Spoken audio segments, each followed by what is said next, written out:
আমাদের চারপাশেই এমন অনেক ইনগ্রেডিয়েন্টস রয়েছে যা দিয়ে আমরা মজার মজার খাবার বানিয়ে ফেলতে পারি, কিন্তু আমরা একটু সচেতন নই বলেই কিন্তু এগুলো বানাতে পারি না, বাইরে গিয়ে সেই অস্বাস্থ্যকর খাবারগুলোই খেয়ে থাকি। একটু যদি সচেতন হওয়া যায় তাহলে কিন্তু হাতের কাছে থাকা অল্প কিছু উপকরণ দিয়ে এরকম দামি এবং অসাধারণ মজার মিষ্টিগুলো বানিয়ে ফেলতে পারবেন।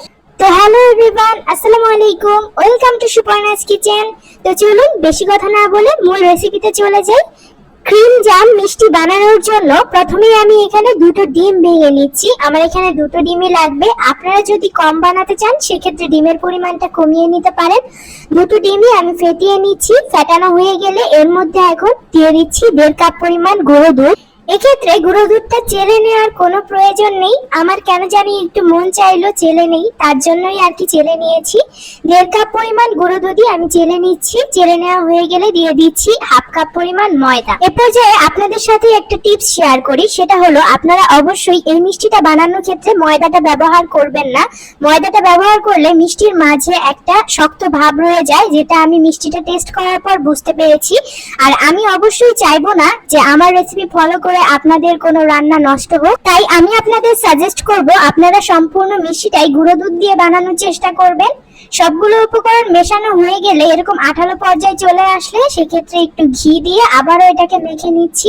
এটাকে মেখে প্রায় 5 মিনিটের জন্য রেখে দিব। 5 মিনিট পর কিন্তু এটা অনেকটা শক্ত হয়ে যাবে। এবার আমি এগুলোকে চমচমের আকৃতিতে মিষ্টিগুলো বানিয়ে নিব।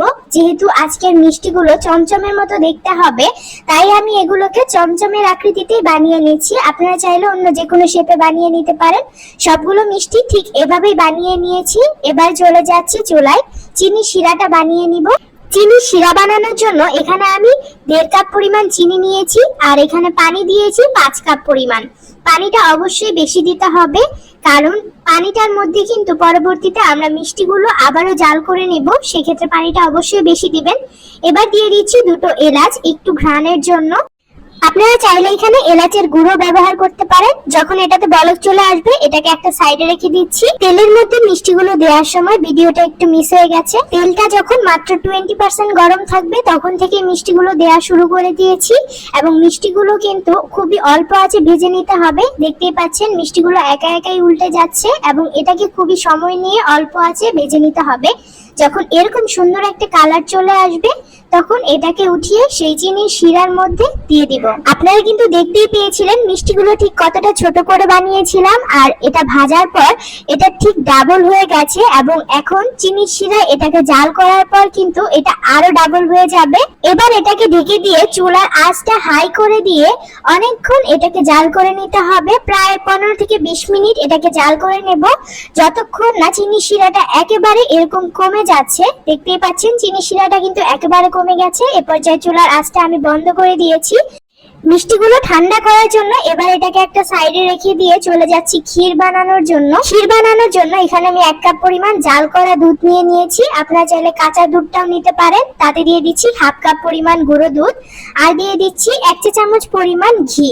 এবার সবগুলো উপকরণ ভালোভাবে মিশিয়ে নিচ্ছি, এটাকে জাল করে নিব। আপনারা অবশ্যই ঘিটা ব্যবহার করার চেষ্টা করবেন, সেক্ষেত্রে ঘিয়ের একটা স্ট্রং ফ্লেভার পাবেন মিষ্টির মধ্যে। এবার এটাকে কিছুক্ষণ জাল করে নেওয়ার পর দিয়ে দিচ্ছি কনডেন্স মিল্ক। আমি এখানে 1 চা চামচ পরিমাণ কনডেন্স মিল্ক দিয়েছি। কনডেন্স মিল্কটা দিলে মিষ্টির টেস্টটা আরো বৃদ্ধি হয়ে যায়। এবার এটাকে জাল করে নিয়ে এরকম যখন হয়ে যাবে সে পর্যায়ে নামিয়ে নিচ্ছি। এখন কিন্তু মিষ্টিটাও ঠান্ডা হয়ে গেছে। এবার কোনো কাজ নেই, মিষ্টিটাকে কেটে এর মাঝে ক্ষীরটা লাগিয়ে দিলেই আমাদের মিষ্টিগুলো কিন্তু তৈরি হয়ে যাবে।